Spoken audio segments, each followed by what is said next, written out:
make sure none of our members ended up on the wrong side.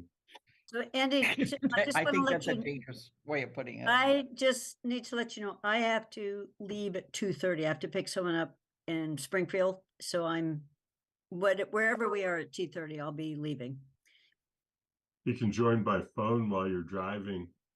Yeah, right. I do that actually when I have to. If this is it, then we might have to end the meeting at 2:30. No, you have 3. No. We need more than I have 3. 5. Well, we've been interpreting it in different ways when you actually. No, I think we've decided that a quorum is the majority of the committee. Yeah, the open meeting law doesn't distinguish between voting and non-voting members. So at some point, I think you should rewrite the charge, because it literally says a quorum is 3 counselors. So it just, at some point, rewrite Okay. it. That's a good idea. Thank you. The other thing is that when you leave, unless somebody says, gee, I question the presence of a quorum, we have been known to continue.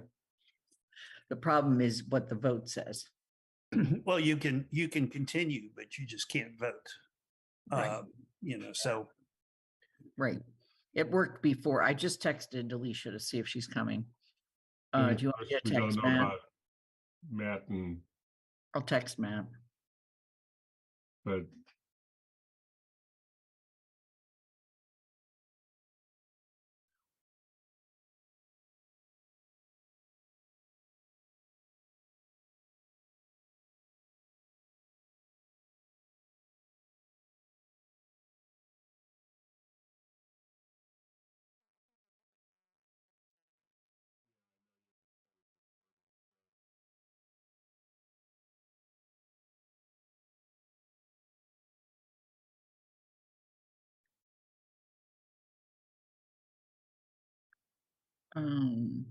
And I know I don't think we're gonna have a quorum of the council either.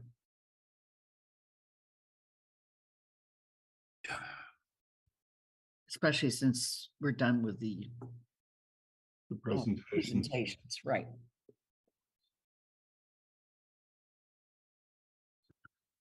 well, at this point, if we haven't heard from anyone else, let's go ahead and start recording, because we need to be conscious. Recording in progress.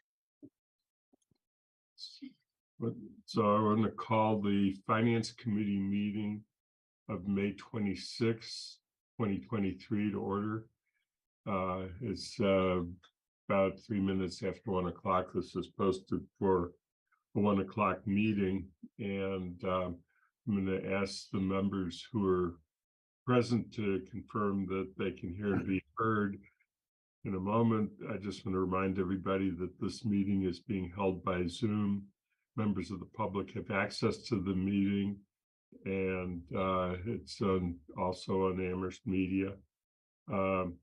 Please be advised that this meeting is being recorded both visually and for voice, so that everyone who's involved in the meeting, including attendees, are aware of that. So going through the members, Anna. Present. Lynn. Present. I think Bob is not here at the moment. Matt's not here. Bernie. Present. Kathy. Here. I'm here, and we're waiting to see if Alicia will join us too. So, Bob just, Andy, Bob. Bob just joined. Bob is here. oh, Bob. Sorry, I'm late. Hey, Bob. So, why don't we start by seeing if attendees wish to offer public comment. I know that there's one attendee who's on the phone, so if you're on Zoom, please raise your hand. If you're on phone, you raise your hand by going *9.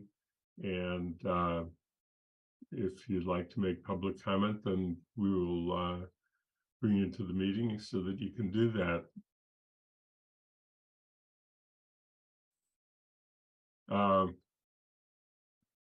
This. Hello, could you please identify yourself and residence, and then any matter that's It's me, Andy. relevant to the committee.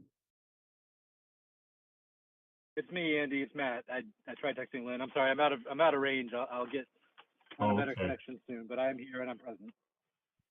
Okay, so we now can confirm your presence and that you can hear and be heard. So Matt is here. We have one more member of the committee present. And does if the other person who's on wishes public comment, that person can raise their hand and bring them into the room, and otherwise we should go on to the meeting as we planned. So seeing no request, let's go on with the meeting. Real quickly, Andy, Matt, we're just going to leave you able to mute and unmute yourself, and you do *6 to raise your hand and unraise it.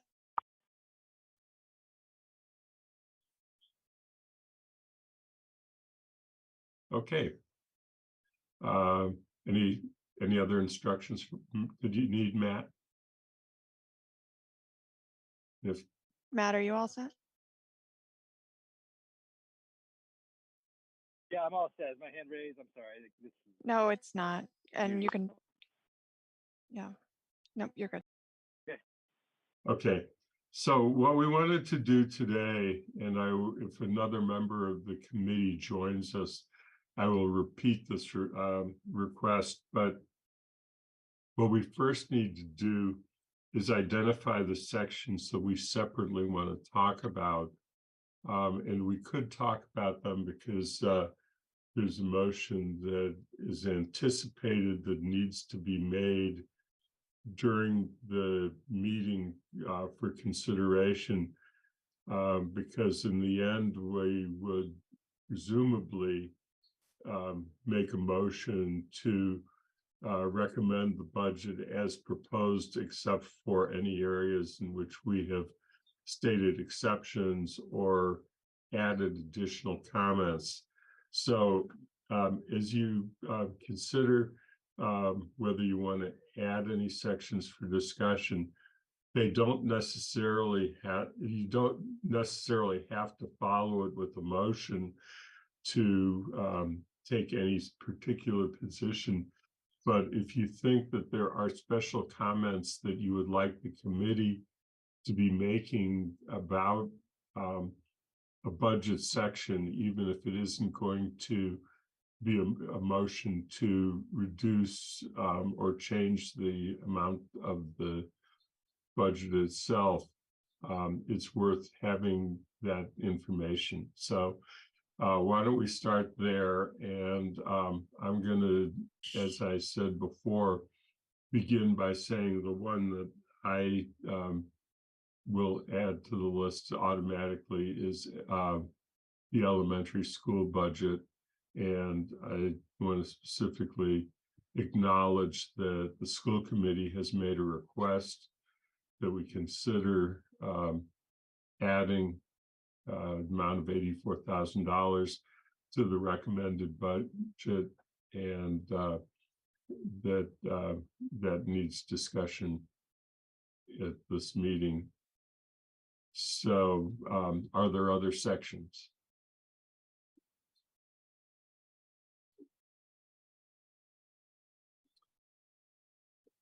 Okay. Not from my point of view, but I didn't hear, as you know, I missed a couple of the meetings. Okay. So say if other members of we have, I guess Alicia is still not with us. And so if she joins, I will re-ask the question. Lynn has her hand up. Yeah, Lynn. And it looks like Matt is Um, trying to contact us. I would like to make some comments, but not make changes with regard to DPW. Okay, so DPW. And it actually ekes over into capital.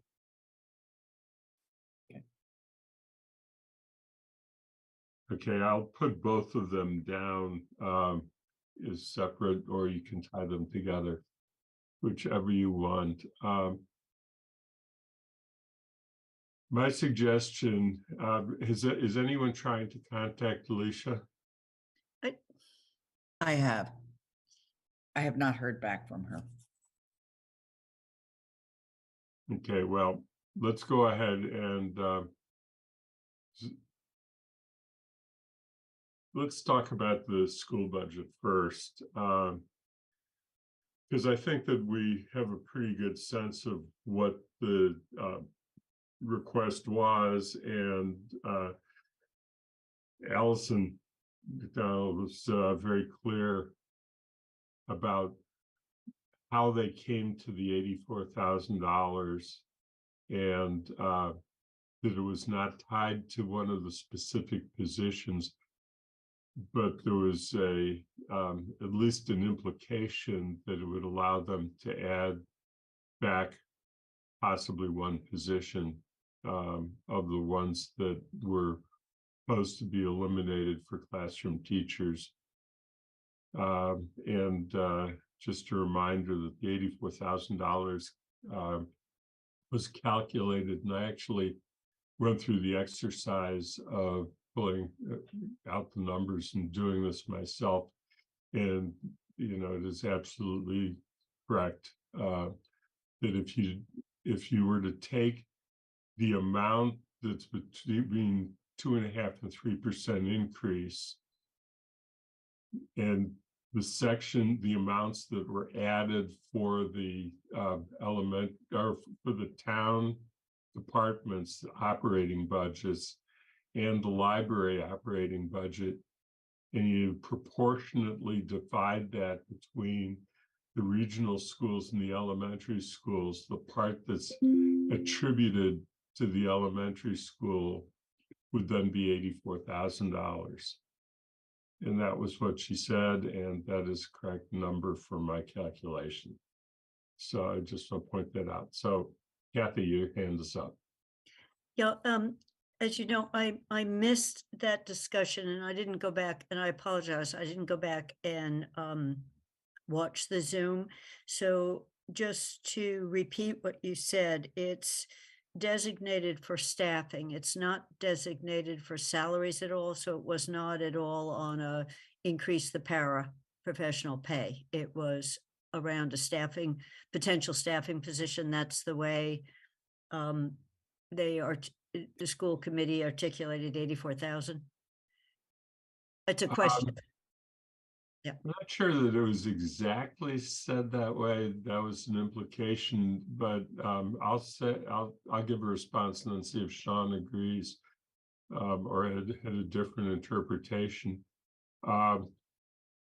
What came up is that superintendent said that the additional amount above the was recommended by the town manager for the additional 0.5% between 2.5% and 3%, which is roughly 118,000, I believe, that he wanted to not designate that for expenditure immediately, but to put it into a salary reserve pending negotiations.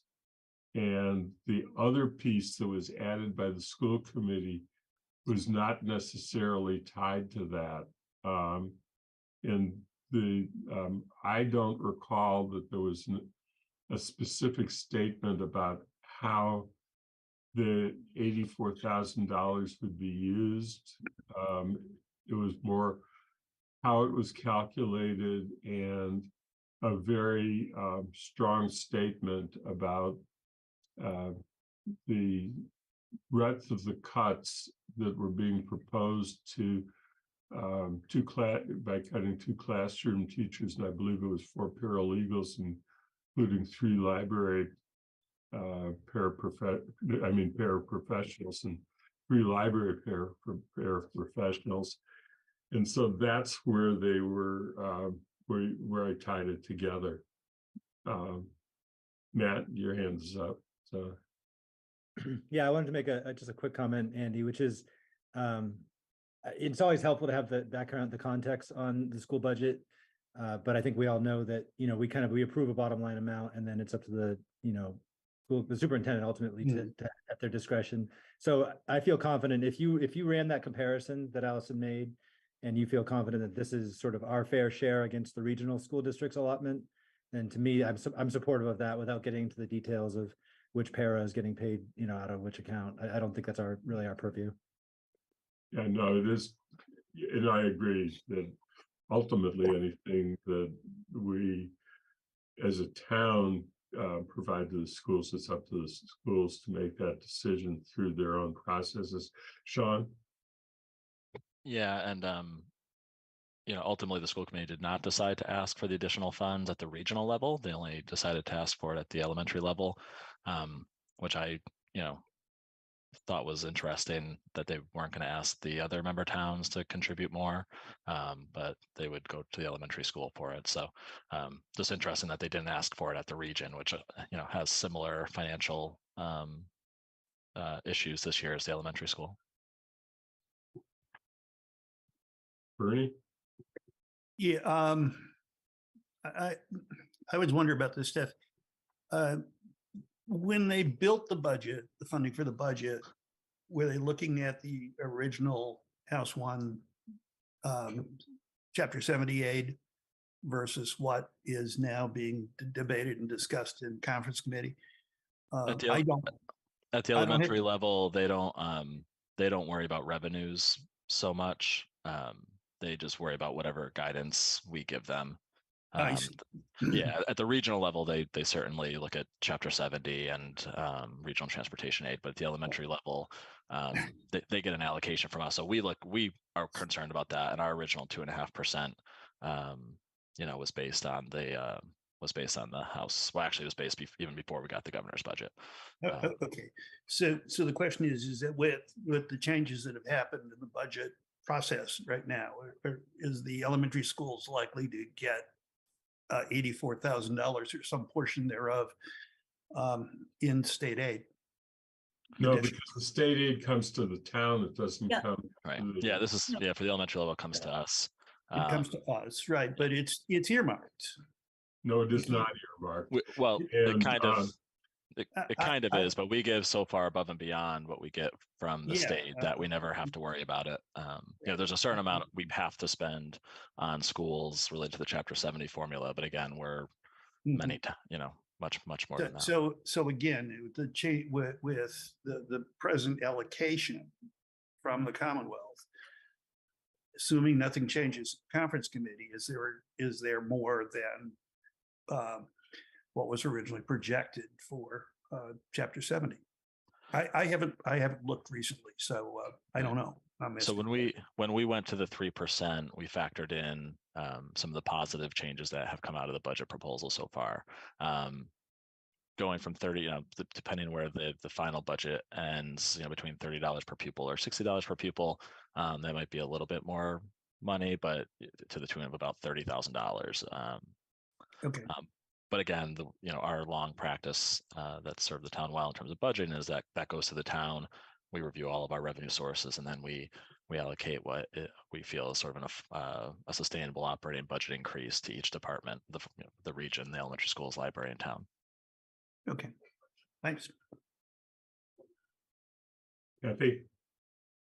I want to frame this as a question rather than as a suggestion of what to do. So could we word this that to the extent that the Chapter 70 funds come in higher than what we have in the budget guidelines, we recommend that the town manager consider what can be done to address the school committee request without saying all of it, so I left it that the town manager wouldn't have to come back to us, that we would be recommending to the council this kind of wording. So can we do wording with that? And Sean, I understand that typically the town manager has full discretion. So it might say if, 20,000 or 30,000 more comes in, it could be spread everywhere. So I'm just asking that, could we word it in this way, and would that be too restricted? Or can we word it that it's a recommendation rather than a directive? I think, is it okay if I respond to that, Andy? Yeah, I mean, either one of us could, but go ahead. If more money comes in, the town manager can't just spread it out. It has to go through the appropriation process, just like any other, once the budget's set. But I think that what the town manager has done in the past, and I imagine he would be open to as well, is when we get to the fall, if revenues are, materially better than what we were expecting them to be, consider a supplemental appropriation or some action like that, like we did last year. Again, if Chapter 70 comes in $20,000 or $30,000 more, when you think about the grand scheme of a $90 million budget, there's a lot of pluses and minuses that could happen throughout the year. But last year, the final state budget was materially better because they doubled the amount of unrestricted general government aid. So again, if something like that happens, I think the town manager would take that into consideration in the fall again.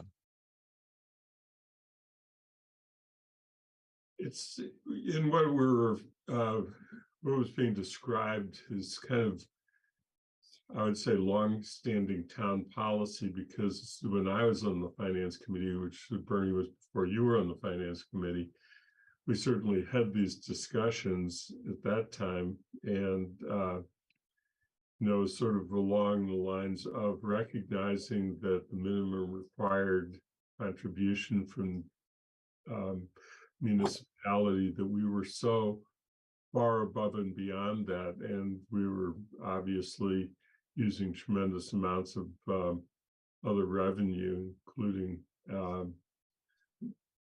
property taxes, that the Chapter 70 amounts were just treated as a revenue source and not separately accounted for in the calculation. And so we have been, I think, historically giving for each portion of the operating budget an equal percentage increase, and that, we're not bound to that, but it is what we'd say is longstanding practice. Matt? Thanks. Yeah, and I'll speak to, just briefly, I agree that Chapter 70 is one more revenue source for our community. I would say it's not, minimum net spending just is not going to be really super relevant for us, thankfully, I would say.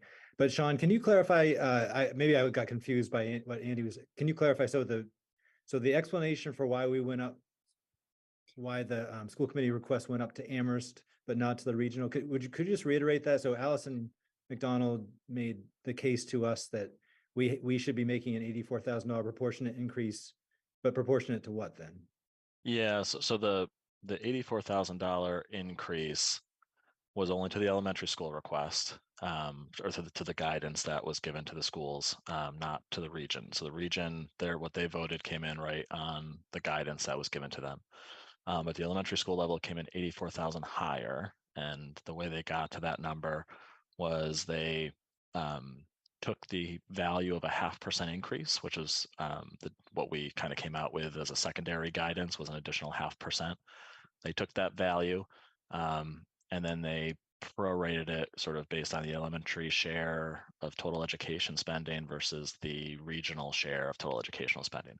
I think originally the plan was to request more funding at both levels, which would make sense why they did it that way. But ultimately they didn't decide to do that at the regional level.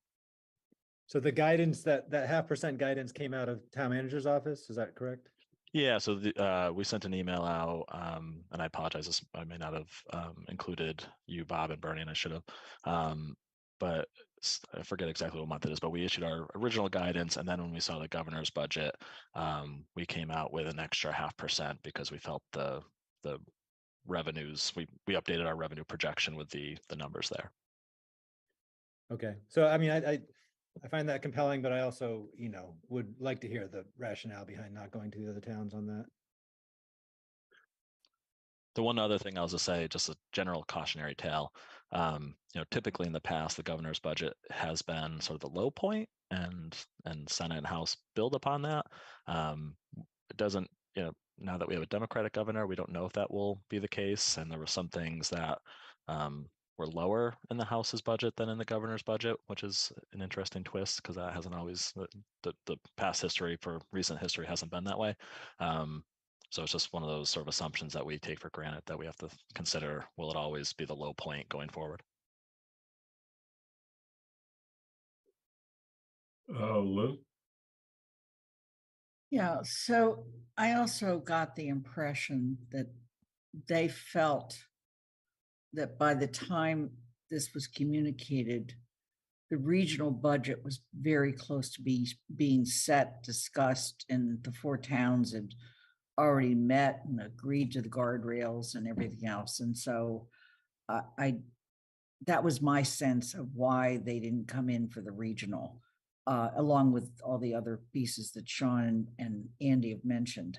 I mean, the way we dealt with this in the past is we've said that when we certify and obligate our free cash, I just keep wanting to not use the word free cash because of the conversations we've had, that we consider giving more to the schools. That's what we did last year. When we did that, as you may recall, we actually did give more to the regional schools, but we had to give it as a gift because if we gave it as part of our appropriation, then the other partners in the regional school would have had to do the same. So that's how we handled it last year. I think the thing that still is unsettling for me in this whole discussion is the fact that we don't have a contract. There isn't a contract yet with the APEA. And so we're not really clear what salary levels are going to be there. And that's part of the reason why, if we're going to do anything, I would prefer we do it when we have free cash. When we have certified free cash, which, by the way, do not be fooled by the last couple of years where we've had really high certified free cash. I just don't know that we're going to be looking at those levels of numbers like we saw in the past. I think just the implication of what the school committee position was on it is that their needs are so great that they should have gotten the entire increase that was being given out between 2.5% and 3%. And the second part of that implication is then that the library and the town departments should have been just held to the 2.5% increase so that they could be getting a little bit higher than the 3. I think it takes them up to like 3.1 something percent, if I recall. Wasn't a huge difference, but that was, the implication is that their need was greater. And, I don't know that we really felt comfortable. I felt comfortable, I guess I should put it in my terms only, that I felt comfortable going there because I think that it undersells some of the stress that is on other town and library departments. I can't speak for the library, but looking at the municipal departments, I was comfortable with that conclusion. But I understand that there was that argument, and I think that that is part of the reason the town manager proposes that as soon as we get past the budget, that we convene, that he convene a group that is a combination of school and municipal to talk about what is the plan for funding and education, and recognizing the high stress on education and how we're dealing with that. Sean might have a better sense of that. So his hands up anyway, so turn it back to you, Sean. Yeah, no, I was just gonna say exactly what you're referencing, which I think the town manager's approach is, it seemed like this request, it wasn't initially in the superintendent's budget. It seemed like it was sort of a that night of the meeting type thing. And so I think the town manager's approach is that he acknowledges there are struggles there, especially at the regional level. They've been there for several years, which is why we're proposing this group. And we're going to probably get started as soon as school gets out. We'll start meeting with school folks and town folks to start coming up with a broader plan, which again, we chose our words carefully in what was being proposed. It may include more revenue in the future. There may be a time in the for the upcoming cycle where the school increase is larger than the town increase for a certain period of time. But I think the thought process is that's a good idea if it gets us to a place where the schools get to a sustainable level.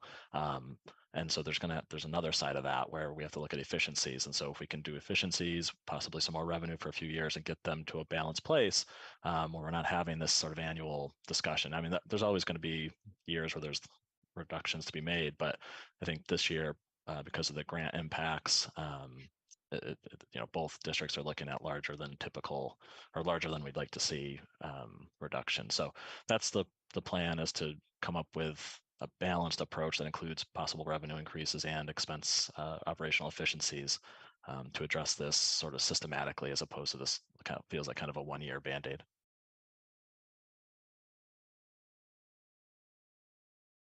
So I guess where we are at is that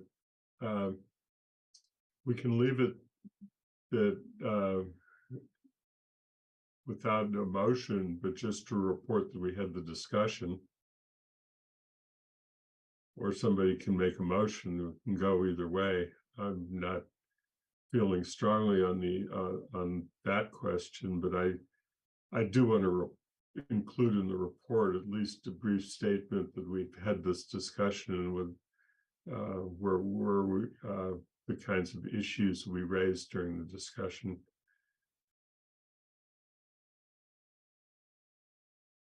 But if we end up with a motion to adopt the budget as recommended by the town manager, it sort of is a recommendation. So it will be encompassed in the final motion. Is there anything more to be said on schools? Otherwise, I want to turn it to Lynn to ask what she wants to discuss with DPW and capital, which was the two that she'd raised. Lynn, go ahead then.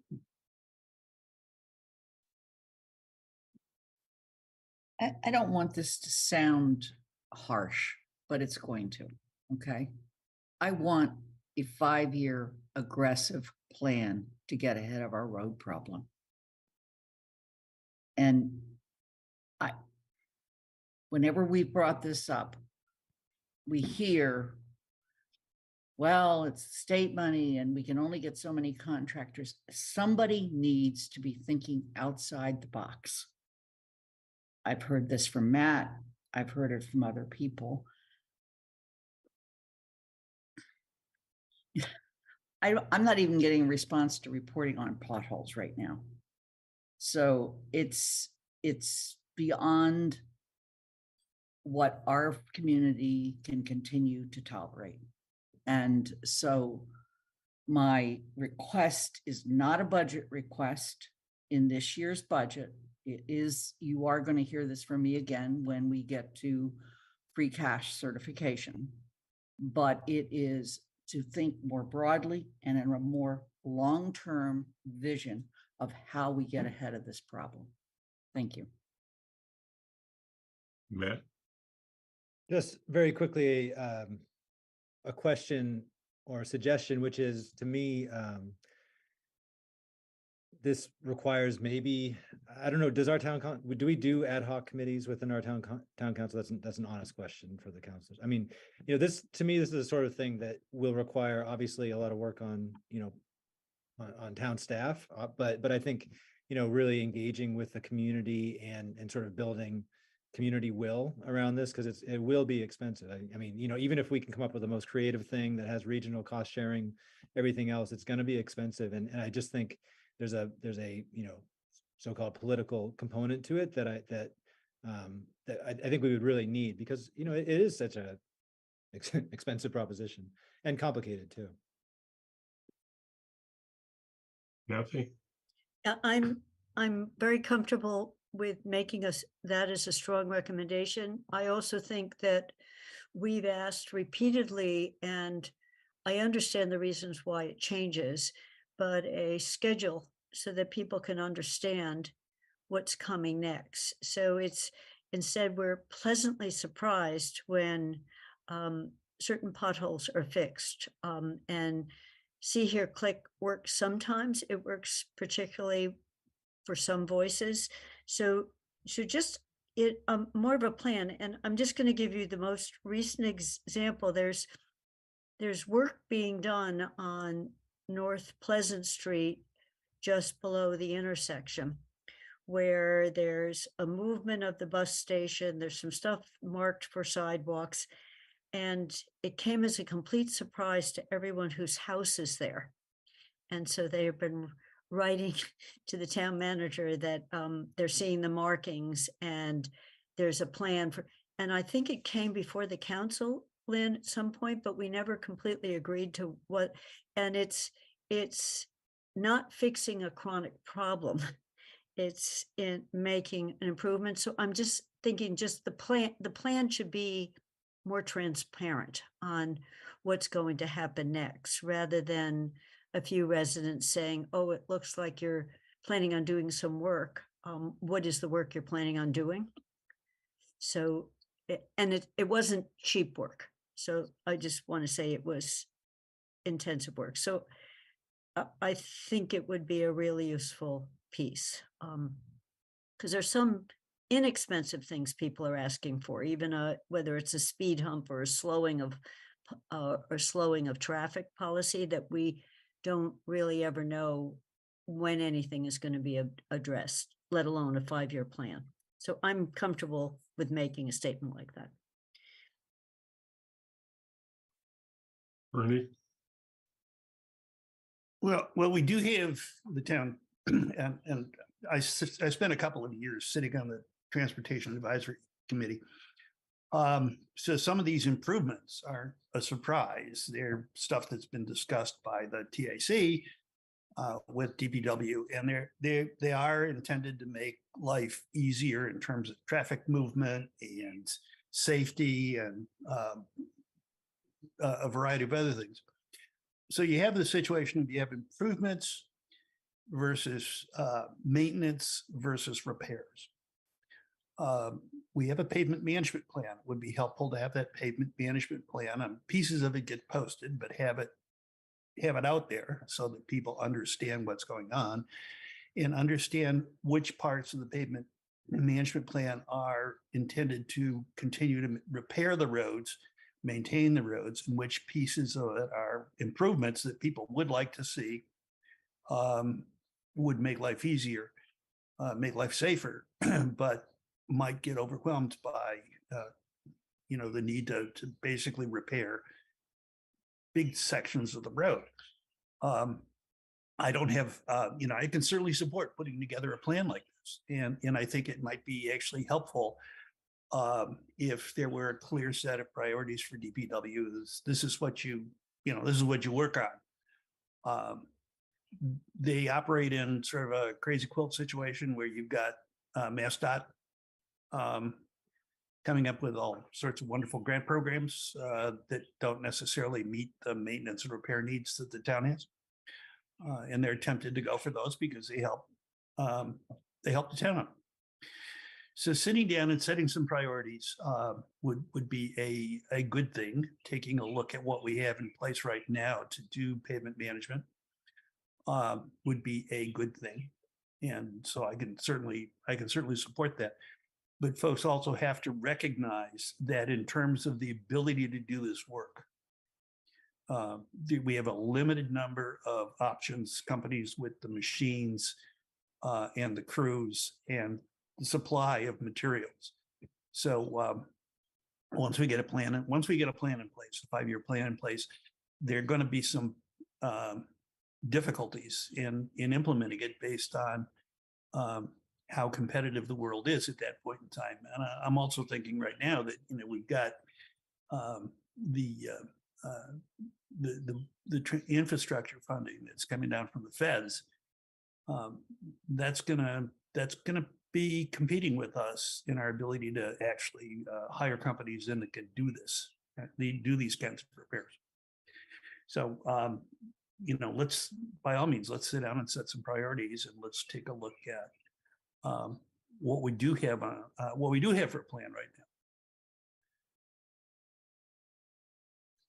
now. Yeah, Pete? Yeah, Bernie, I just want to, your mention of TAC. TAC has directly reported that their advice and their policy papers aren't always being followed either. I'm just saying that it's, so when I say the residents were surprised, TAC is sometimes surprised that there was. No, I certainly agree with that. And the TAC folks work very hard.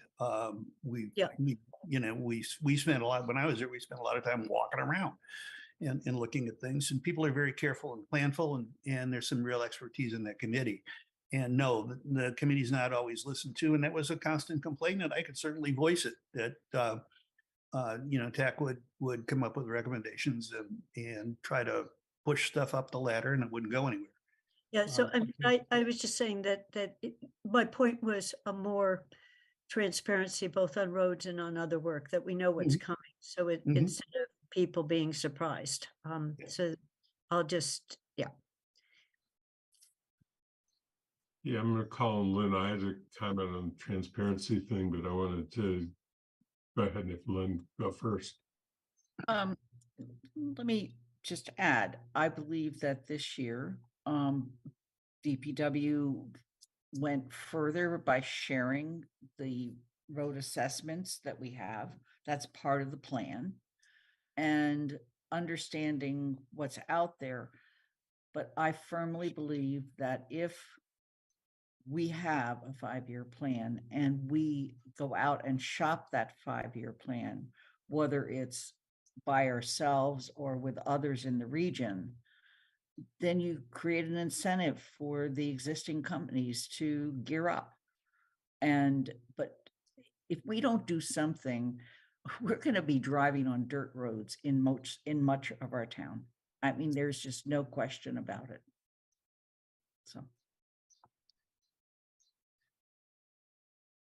Yeah, my one comment was going to be, and this goes back to what I've heard from Guilford Bourne and Jason Skills, both, is that they will make changes in a plan if they have reason to. And the example that they give is that if they see a road that is beginning to deteriorate, but they can intervene now and do it with less costly repair than if they wait a year and then it becomes so bad that they just have to do the total reconstruction of the road, which is a lot more expensive, that they may take the opportunity to do the lesser work before more deterioration sets in. And that I think that they've become, and they say that because they're a little bit hesitant to advertise to the public that we're going to do your street in 2026, because if 2026 rolls along and they had to make those changes for that reason, then they get tons of comments from the people who are affected. But you promised my road, and that's part of why they've been resistant to a real specific plan. Anna? Yeah, Andy, you brought up a point I was thinking about too of the promising of dates, right? We know that things fluctuate so fast that we will either run out of time or money or both often. And so I think that I think something that's sticking with me, Lynn, is in hearing this is thinking about the presentation that we got from Jason Skills at TSO last year. And we're asking them to come back to TSO in the near future. And so it might be appropriate actually to call that as a joint meeting of the council if enough councilors are interested to really get into this topic. I think that that's a good starting place for it. And I also found it really helpful to see the formula that they were using to classify road conditions too, because it helped me when talking to residents about the problem and how things were prioritized, and the fact that there is a metric, that it's not just squeakiest wheel, it's most broken axles. So that's my terrible joke on road conditions, and I will stop there. But I do think that it would be helpful to bring this to that particular meeting with Jason and to call it as a joint meeting of the council. Lynn? Calling it as a joint meeting of the council is up to the chair of the committee, which is fine with me. I think that would be a good place to start. I also want to make sure people understand plans are plans, and then they get adjusted, just like strategic plans get relooked at every year. Right now, it's not clear to me we have a plan, and it's not aggressive enough to do what we need to do. That's my bottom line. So where Bob has written a draft of DPW sections, I appreciate that I've received several drafts already. And maybe what I should do is take a look at it and maybe bring Lynn into taking a look at it too. And so that we see if we can incorporate some of this concepts that we're talking about today, but along the lines of adding the recommendation that came from the discussion about developing a long-term and aggressive plan on dealing with our road problems, and the possibility of taking this back to TSO with the next TSO discussion, and making that a open to all counselors, so that all counselors can participate in this very important discussion. Of course, other members of the Finance Committee should be invited into that too. And see how that flows, because the idea is to take today's discussion, if it didn't involve a specific motion like changing amounts, that we would try and incorporate it into the report and get it so that we'd be discussing a draft report on the 30th. If that's the plan, we should just keep going with it.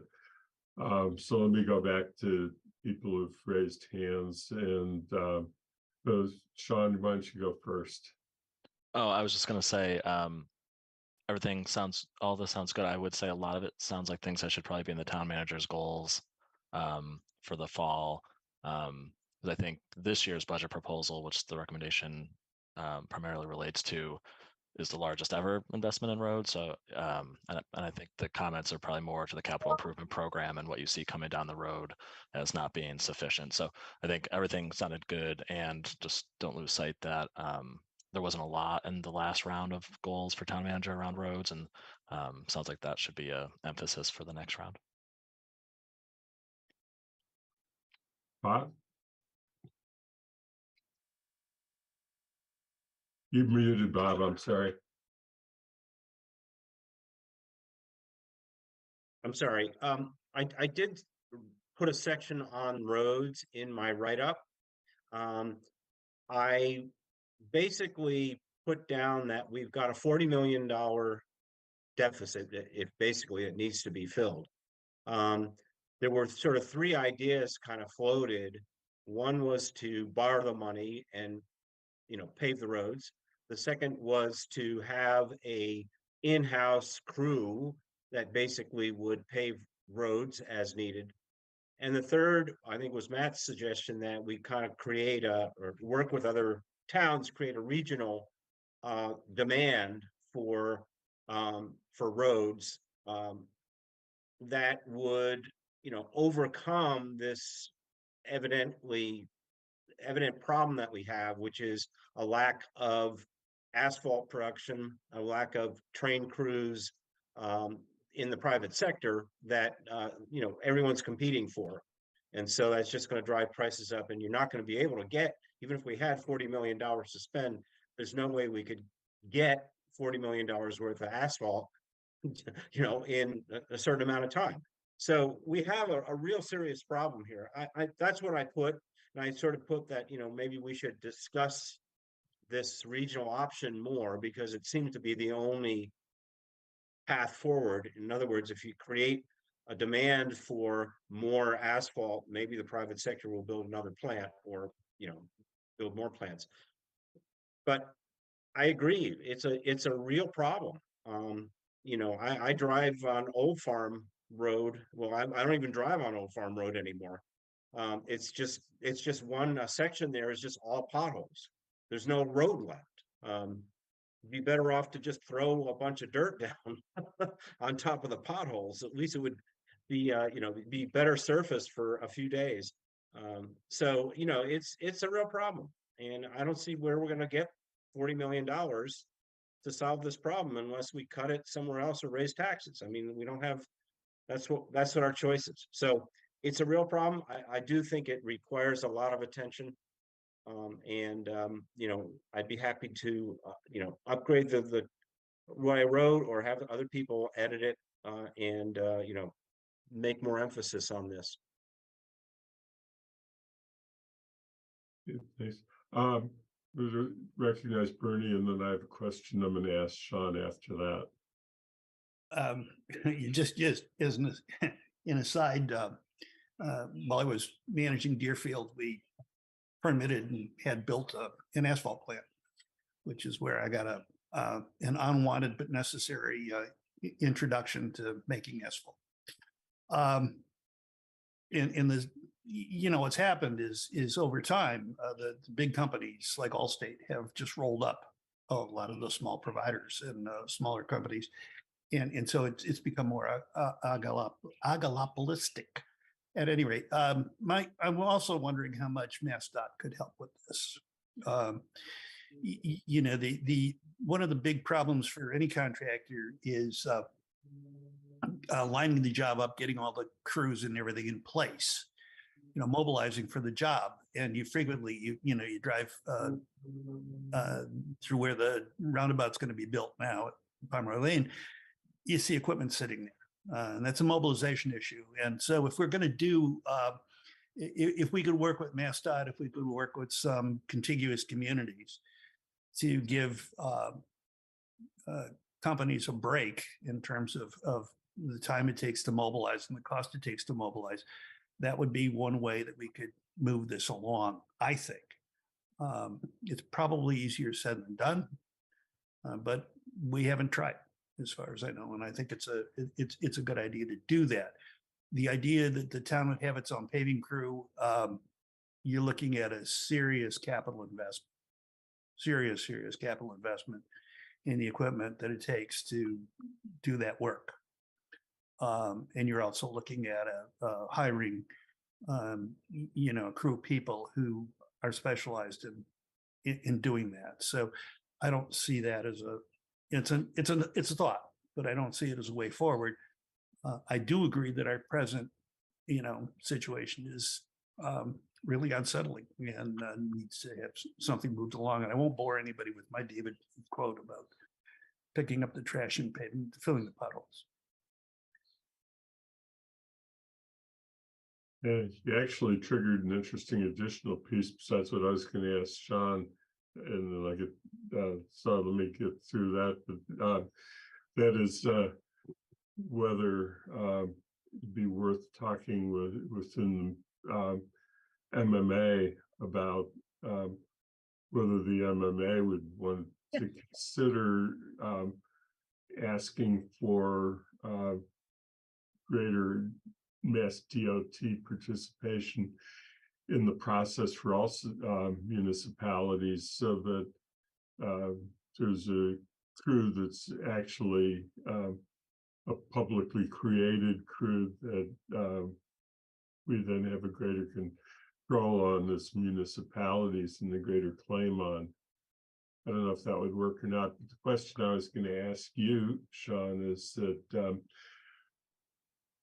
we also have the reality that people who have substantial damage to vehicles because they've driven over roads that are in poor repair, and we've had prior knowledge of that problem, and it then causes damage to a vehicle, people can make insurance claims. Is there any information available either through the treasurer's office or from the insurance company about the total amount of those claims that are paid in any given period of time? Yeah, I'm sure we get a report annually on our all our claims, whether it be from that type of submission or some other. So yeah, we have that information. Because I wonder if it'd be worth getting that information and adding it to the record of this discussion. I'll see if I can find it while you guys are talking. Matt? Oh, I don't want to go too far down this path, but I realize since the ideas are getting floated and the attribution, but I will just say that, you know, I have some experience in the public sector and totally unrelated kind of field, but you know, sometimes going private, contracting the work out, you know, obviously is this huge expense, but you have, you know, you're not saddled with long-term the expenses of you know, a long-term operation. But I was just going to say that my initial suggestion was actually that if we were able to create a crew, that we could set aside some percentage of that crew's working time to be a revenue stream with other communities. And I realize that you wouldn't be able to totally offset the cost of that. And I realize you'd get complaints about people saying, well, why is Amherst crew, you know, working? But it can become a revenue source as well as a you know, an in-house asset. That being said, I'm not actually advocating for the idea. I just wanted to kind of articulate this brainstorm idea. And I do think, you know, since Bob is going to include some of these ideas in his draft, I just wanted to kind of lay that out a little bit more clearly, because I think I was not exactly what I had said. But I think that this requires some political will and frankly, just a larger, you know, political consensus on how to move forward. Thanks. Okay. So if there's nothing else, Sean comes up with something, you can come back to it. But is there anything else that anybody wants to say on this, or shall we give it a try to take what Bob has written and just see if it covers it sufficiently, or what changes we might want to make, and I'll work with Bob and whoever else to try and get that done. Pat, just your hand's still up. Lynn? I want to thank people for the conversation and the fact that we're already down the road of including it in the report. And I want to give Bernie the award for the most unusual word I've heard in a meeting.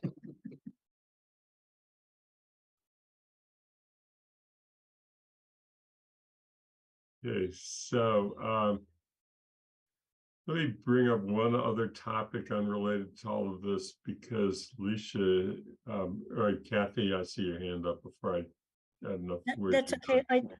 This is just since I'm playing catch up, my section, I just want to cross check with Bernie. I think my section is conservation, planning, inspection, and Bernie's taking general government. Is that correct? Even though I sent in all those questions, good. So All those questions, yeah, all those Bernie questions did. are real helpful, but Andy got my draft yesterday Okay. and I did so the the general government piece, so. So the comment I want to make, because I did that extra section and this, is I wanted Andy somewhere at the beginning of the report to talk about, and I'll talk about it in my section, but we're working staff double time in the town in town. Many people are performing more than one job, and we've been working short staff in the planning department just because we were down to. So I want to do that. The town staff is amazing, but also just put in a plug that we have this longer run problem with market wages and turnover, and it's cutting across departments. The town, I don't have any idea whether it was a salary issue, Sean, but our public health director just resigned. And she's been here maybe a year, but but there's been several of them and we've had turnover in other positions. So I just it's an overarching point, because we've heard a lot from the schools, but we haven't heard a lot from DPW and engineers and town staff, both on the way people are working. So the question of not new positions, but just, making sure we're using the people and our resources well, is cutting across my 3 areas, but I think it cuts across all of these to make it a general piece rather than any particular department. So that was just, I don't know how to work that in, but it's a cross-cutting piece that, particularly when I heard, where we have the Department of One on sustainability, that we make it work because more people are working on sustainability. It's not just one person, but the fact that we do teams effectively is a good model. I have no criticism of it, but I just wanted to make that remark. So. Bernie? Yeah, real quick, I mentioned in my report concerns about staff turnover and competition from other sectors, and I really agree with what Kathy said. I think it's a challenge. I think we have people who are working very hard, and we need to take a good look at how we're organized. And so I'm just very supportive of what she said. Bob? Yeah, I just want to echo this. I also put in a piece in the DPW on this. And it's an issue. I agree. I think we should elevate it as a major issue the town has to face, and it cuts across all departments. And I think I put it, kind of plainly speaking, or simply speaking, people can get better jobs in the private sector or bigger towns, period. And as long as we have that situation, we're not going to get a stable workforce. It's just not going to happen. So I agree. It's a problem that we should elevate. I do get the sense that we're not alone in Amherst, that other municipalities are facing the same thing, and that's MMA is well aware of it. No, and I agree, but I think it's important for the whole council to see this coming from finance and with the council to do it. So, I was told that in the town manager's discussion with whoever it was, they came in with 7 positions to add and said, what if we can only do 1? Which would you pick? And they said 7. So just, so just to make this, that what we're doing is pretty amazing with the staff we have, but to be aware of the challenges, and I would use those words across the board. So. Okay. Thank you. It's good. I think that is good enough. Thank you. So the other section that I was hoping that Alicia would be joining us, because I think that this was what I would have thought might be her issue, and Anna's going to be writing this, the DP, the public safety section. And, there was discussion that we had during the presentation of those departments about where we're going with CREST staffing and the importance of not, at least from the police department's report, the consequences of any reduction in police department, and trying to just recognize both. I was hoping that she would be here, which was what I didn't want to raise the question to begin with. But Anna, I don't know, I'll leave it to you as to whether you feel comfortable enough now to write your section, or whether there's anything that you would like input from the committee on. I think, I don't know if Kathy wants to, I'll respond quickly. Andy, my plan was to take a stab at it, finishing it. I'm working on it today and sending it to you and getting any feedback from you. But I think that I don't have any questions for the committee at this point. And we're gonna see how it goes. Okay. Thank you. Kathy? And this was, again, one I missed, but I will read your draft, Anna, because one of the things I think is, I believe in understanding the potential use and staffing for peak loads. So I don't think we know enough yet with CREST, and those were some of the questions I originally set in on we're developing a program, and one of my concerns, it's not a big concern, but at one presentation, that we don't want to take over work that volunteers have been doing for years, particularly around senior center, Meals on Wheels, delivering meals, home visits, where it makes sense.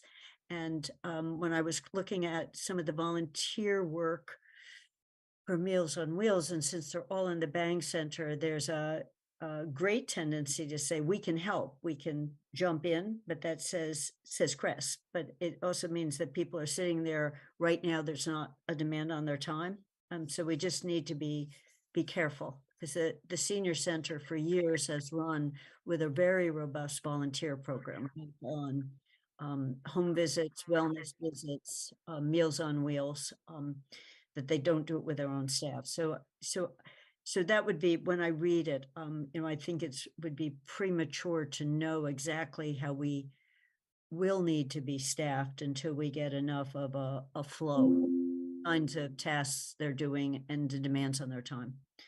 So that's my going in before I heard a conversation comment on it. And I watched it, and I should just say, out of my healthcare background from years ago, when nurse practitioners and physician assistants were still first coming in and people were figuring out what they could do, it took practices a while to figure out how that interacted with physicians and to what the right teams were, in terms of tasks and things. And so it took not just a while, not like a few months, but a while. So, and this is a whole different world that we're working on. I'll stop. Bernie? Yeah, we have to say, what does the data tell us? And right now we don't have any data. If you look at the original report that promoted CREST, the staffing was basically hospital shifts. I used to staff, to have to do draft staffing reports for community residences, and there was no concept of dynamic staffing and having staffing to meet need. There was just a model that where there were some arithmetic errors. I think Sean will remember my email to him saying, this doesn't add up, because it didn't. So I think we really need to be careful with this. We have to avoid mission creep. We have to look at the data. I think Lynn said this a couple meetings ago, that we really need to have an evaluation. So let's not go anywhere until we've got a competent director. We apparently have a competent staff. let's let it settle in, let's get some data, and then make some decisions on where to go, and not try to find extra things for Crest to do.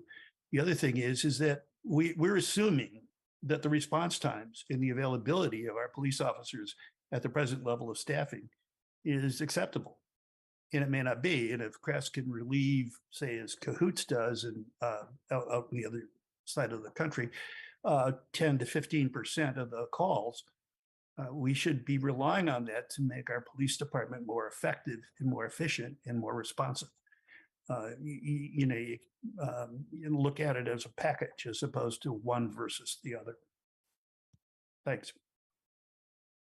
Thanks, Bernie. I use shorthand of peak load staffing, but that's exactly what I meant, that you just don't staff up. You actually know what the demand is and the data patterns, time of day, types of services, and we are really so early in all of this. Yeah. Very early. There's a dozen different ways to do that. There's software available now to do that instead of having to sit down with a schedule and do things by hand. And that's what we really need to understand, because we're going to be investing a lot in people. And so we want to make sure that we have the right people at the right place at the right times, and not just sitting around on the dog watch wondering if anything can happen. So, yeah.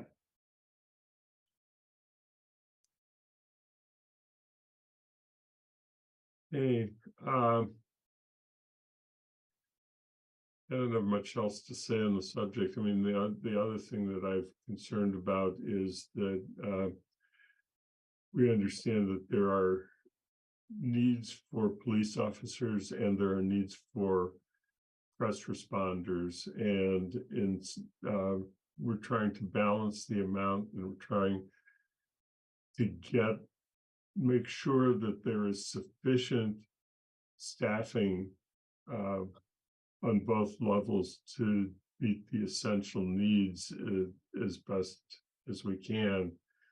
And that in doing that, I'm concerned that we'd be very careful not to put Crest responders into positions that ought to be responded to initially by or with police officers. And if we don't have adequate police officers to meet that threshold, that we're not just raising questions about the community and whether we're giving the community the response we need, but we're actually potentially endangering unarmed press responders by putting them in situations that seem inappropriate. And that's what I've been trying to say in my conversations where I've brought this up with the presence of Earl.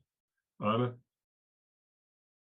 This is a really interesting conversation. And I'm also, as a first-time report writer, Andy, what you're talking about and a little bit of what other folks are talking about feels out of scope for a part of the reporting on the budget, no? Or am I really supposed to get into more philosophically what we're believing about the future of Crest in a budget report?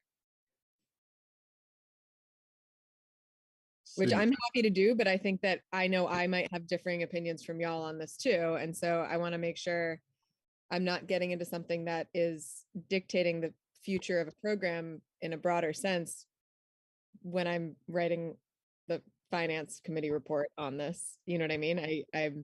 I want to tread very carefully here. Generally, it's been a summary of sort of what you heard during the presentations. Okay. If there were any themes of discussion that came up, any major concerns that came up during those discussions. And that's a fair theme to talk about how we're assessing use and things like that and the importance of that. That is absolutely fair, and I can include that, but I'm not going to make my plan is not to make any recommendations. That feels inappropriate.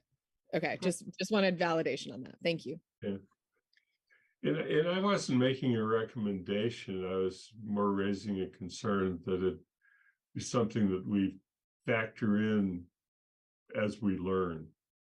I understand, Andy, but I think that the way that concern is framed for you is not necessarily shared by the council broadly. And I think that it's valid to I want to play with it to make sure that I'm capturing your concern without it feeling like any sort of recommendation, but I'll figure out how to do that. Yeah, no, I think that would be right. And I wouldn't want to make it a recommendation that actually has any teeth to it, because it's only that it be considered, not because I don't know enough to go beyond that. Lynn, what are you thinking on this? Yeah, on this issue, I just want to go back to data and evaluation. And we're not going to have data and evaluation until as we move into next year, and maybe not even fully next year. And so one of the reasons why I withhold judgment at this point on whether I think it's working or not is we don't have either of those. And that, if anything, I think we just want the report to reiterate the need for data and evaluation.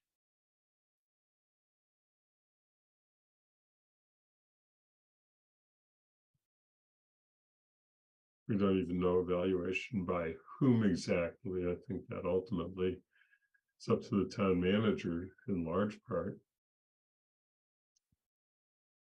So I think that we can do one of two things to draw this to a close for today's conversation, because I'm not sure we can go farther. One is to go ahead and make a motion today, and the other is to hold the motion. If you're going to make the motion today, it would be something along the lines of moving that the Finance Committee recommend the town council approve the budget as recommended by the town manager. If you, the other thing we can do is add to that sentence recommended by the town manager with consideration given to the additional recommendations made by the Finance Committee. I think we might want to wait, if that's going to be the approach, until the 30th and make the motion then after we see if we have agreement on the recommendations as they get framed in the report. Kathy? Well, for one, I don't have to disappear at 2:30 because my husband went to pick up my friend at the train station, as we have an alternative transportation system here in our household. I would be comfortable doing a motion today, and then if we need to expand it because we have something concrete to say about the budget next week, I'd be fine. But everything I've heard today is, to the extent we've talked about, if there is free cash, we weren't going to tie people's hands, and we didn't last time around. So I'm not sure we would be making anything specific for the FY24 budget. Since the point was made, if more money becomes available, we'll have to appropriate it. We'll have to make adjustments. So I may be a minority of one, but I feel like we've had a lot of meetings on this, and you all have been in all of them, and I've only been in some of them, but it would be nice to keep it moving. And that's said, you're going to need drafts of our report. So we could focus on the 30th of seeing how far we all got with giving you the sections. I'm assuming we probably need to get them to you by yesterday, but anyway, so I'll stop. Yeah, I have a process comment to what you just said, but I'm going to hear from Anna first. I think you said tomorrow was the deadline, because I always need to know the deadline. Due date for me is usually a DO date. So I appreciate the very clear deadlines. And if I got that wrong, then I'm sorry. My question though is additional considerations. At this point, it seems like the committee, there has not been a motion made regarding the additional funding for the schools. That would be one of those additional considerations that you're talking about, or no? No, I think that at this point, if we make a motion that we're recommending the budget as recommended by the town manager, that takes care of it, because that means we're not recommending any additional funding. And it becomes incorporated in the motion. I think what Kathy was suggesting is about free cash. Ultimately, there's always the opportunity to do that, but the way that it has to flow is that if additional funds are going to be appropriated from free cash or from any other source, that the sequence is that the town manager recommends a supplemental budget as provided in the charter, and that we go through the process of treating the additional funds as supplemental budget, Okay. which is in reality what happened last year with the additional free cash. Could we, sorry, go ahead. could we as a finance committee request the town manager request something? That it feels like a stretch on that part, but if we were hopeful that that request would come through from free cash to support the additional request from the schools, is that something that the finance committee would make any sort of motion on, or it's truly the discretion of the town manager and we would need to just kind of sit back? That was the original question on no, including of chapter. Oh, gotcha. You know, do we want to say take the school request under consideration or something? But I didn't hear anyone say they wanted to do that. So, but I am so deep on this learning curve that I apologize for not saying it. I think that I would be interested in doing that, Kathy, for what that's worth.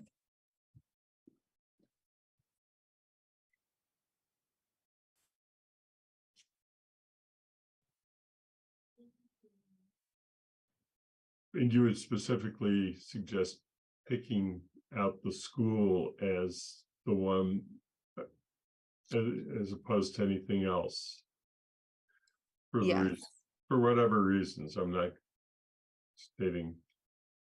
Yeah, I mean, yes, I think that this was something that I had said when the budget coordinating group came together in public comment, was that I was hopeful that they would have increased the allocation to the schools. But again, I think that for me, this has been more of a process issue in terms of how, in terms of timelines of when decisions get made regarding budget allocations and it not aligning with the schools knowing kind of where their needs were at the time exactly. So I'm just trying to, sorry. It's okay. There's a motorcycle. My dog has a vendetta against them. I apologize. Yeah, I'm sorry. I feel like I'm trying to learn and legislate at the same time, which has been tough around this one. So I appreciate everyone dealing with me. Yeah, I see Sean's hand is up. So I'll incorporate a question into calling on Sean, and that is whether this kind of recommendation might come out of the process that Paul was talking about in his memorandum, and if so, whether that process works in proper timing and sequence. So one quick thing before that, just when we do vote on the budget, we do have to vote on the individual recommendation, the individual financial orders, especially this year because we do have a borrowing authorization. No, it wouldn't work in the timeline because the timeline for that process is really to gear up for next year's budget. Not this year's budget. Again, I think Paul and I have made it clear that our priority is operating budgets, and we did an extra 0.5% last year. We got it up to 3% this year. I think you can include it, sort of context in your report that you think we should consider that in the fall again. We will. I can say that we will regardless. The one thing I will say though is just the struggle I have with sort of if the committee was to make a really strong recommendation around it is you don't really even know what it's going to be used for. At this point, it would go into a reserve for the outcome of negotiations. You've got some thoughts around maybe what it would be used for, but I don't know how you would make that recommendation, not really knowing, because it wasn't in the superintendent's proposal, right? It was, so those are my 2 cents, but I can tell you we will consider in the fall again, probably a more broad approach, not a targeted approach like what's being discussed here, but you certainly can obviously provide that in your report if you want to. Thank you. Luckily, this isn't my section of the report, but I appreciate it. Thank you. Yeah, there's one other element to this, Sean, and then Lynn, I see your hand up, so I'm not ignoring it. When it was brought up at the meeting earlier in May by Allison, there was I think that the implication would have been at that point that if they had the $84,000 and they were committed to use it to retain a position, they couldn't retain more than one. They were talking about really 6 positions, but they certainly could have done one or one and a fraction, and but they would have needed to know now. They can't. By the time you get around to the fall, it'll be too late. So there is a timing problem from that side too. Right. And the only thing is that, and I would have to go back and watch the video. I don't recall what the superintendent or what the superintendent said they would do if the funding was approved. I thought what we heard was that it potentially would be set aside until we know the outcome of negotiations, but I could be filling the blanks there in a way that's not helpful. So I would have to go back and watch, but I know that there's that uncertainty there. I don't think that the superintendent said anything on the topic, as I recall, because I did listen to that section again afterwards. I think it was the only section that where I went back and redid a whole meeting. And that was so I don't recall it was discussed at by the superintendent, nor was it discussed by Allison in particular, because her statements were more along the principle of the extent of the need as opposed to how they would meet the need. And it was only because it was built around a motion from the school committee that was not unanimously adopted by the school committee. It was a 3-2 vote in which they said they identified a number of positions that they felt were being cut that they would like to preserve if possible. Yeah, and just Andy, one of the questions, just to round out this discussion, one of the questions was something around the school committee motion implies that says the intention, this was one of the responses I thought we got from the schools, that the intention of the school committee's motion was to restore 3 paraeducator positions, lowering the FTE cut from 10 to 7, and to encourage the superintendent and finance director to make those 3 restorations be the library paras. I think that was the response in related to the question of the additional funding.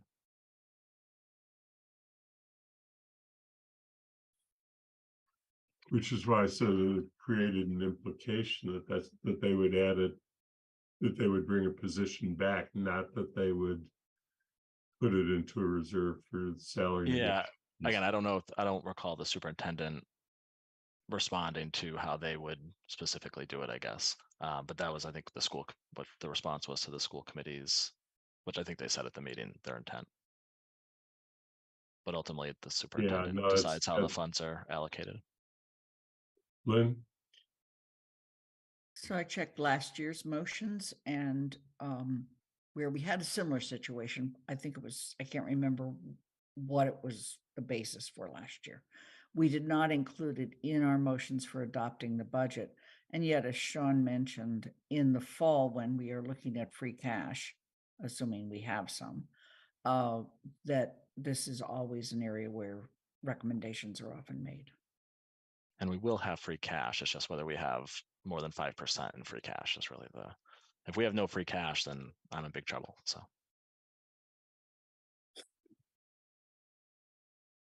I'm just trying to make sure people aren't thinking we're going to have 800,000. Right. Yeah. So Andy, just, and you asked whether we wanted to take motions. Sean said we have more than one motion, so it may be that we need to wait for Tuesday, so we do it systematically. And I have the orders. I can either bring them up today or send them out so you have them all, whatever's easiest. Okay. So why don't we hold it, since Athena had written the agenda to allow us to come back and make motions at the next meeting also. So is there anything else that anyone wants to raise today about the budget discussion? Because otherwise, I think we've had a pretty robust and discussion about it. So I have a, not about the budget, but about the report, Andy, in the questions with answers that Sean has been collecting, and then some of them he's filled in with the answers. Are you going to feature the answers and questions as an appendix? Or are you going to just cross-list it to the various meetings? I'm just looking in terms of how the broader public knows there's been this. And I leave that up to you. I mean, there's been a lot of work on back and forth, and sometimes, Sean, you took an easy way, which says answered during meeting. So it wasn't a 4-sentence answer on the thing. So I like that process that we've developed, and I'm not telling you what to do. I'm just saying, when you think about the report, figure out how you reference them. And if they're all posted in each meeting, you can just hot link to the answers. So, because we got a lot of information just by having those conversations, I think. Yeah, no, I think that what I'm going to have to do is put everybody's report together, and then for each section, go back and, as I read each section, see if the answers within the section, and if it's not explicitly there, considering taking an amended I don't want Sean to have to do any more work, nor could he in a reasonable way anyway. Just take this questions that have more than just that brief answer, that actually have a substantive response, and incorporate that as an appendix would be an alternative. But if to see if it duplicates what's already in what's being written, then it wouldn't be necessary. So I'll take a look at that as I draft. Invite you to do the same, Lynn. Yeah, I just ask that you let me know, because I did not provide written responses to the questions that were asked. I answered them during the meeting. Yeah, and that's why I didn't write them, because I wasn't gonna try to. With regard to my report in the library, I did go back to the questions I asked, and where I felt it wasn't covered in the budget book, and it wasn't covered in my report, I went back and added more into the report to cover it. And if I do anything, it's only going to be to provide as I said, the questions that have a substantive answer to it that's more than just a reference to what happened at the meeting. And I'll just edit the document and then make it an attachment if that seems like an appropriate thing to do. But I don't want to lose the effort that we went through and Sean went through to get those the questions answered that he did answer. So with that said, do we want to just take care of the minutes and see if anybody has any unanticipated business? And if not, because we have no public comment and there's nobody in the public at this point. There were 3 sets of minutes that were provided, and you've now seen them in a revised fashion. The revisions were not large. There weren't any big things. They were mostly about wording and name designations and one attendance thing. I don't know if anybody else has had a chance to look at them, but if anybody is comfortable, it has additional changes, please let me know right now. And if not, we'll see if we're ready to make a motion. I'm ready to make a motion that we approve all 3 sets of minutes as amended. Okay, Second. so I'm going to write it as a motion to approve the minutes. I'll just list the dates of December 6th, 2022, January 10th, and January 24th, 2023, and approve them as amended. And I second. Kathy making the motion and Lynn seconding. Yes. So going to vote then. Anna, Aye. Lynn, Aye. Bob, Support. Matt. Yes.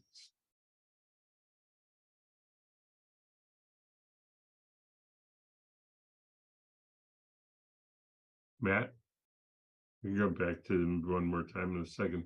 Bernie, Support. Kathy, Yes, I'm a yes, and Alicia is absent. Matt,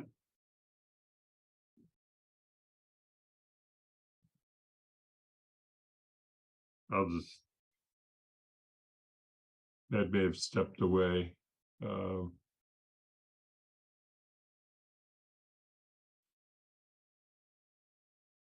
So I'll put into the minutes, not indicating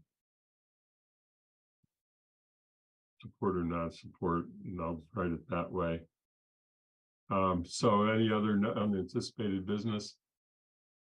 If not, I think that we're done for the day, and thank you. This has been a good meeting and a good discussion. thanks, everyone. We can make this all come together. Have a Good weekend, weekend. everyone. Have a nice Have a Memorial great- Day. Great weekend. all. See everybody on Tuesday. Thank you. Okay, take care. We-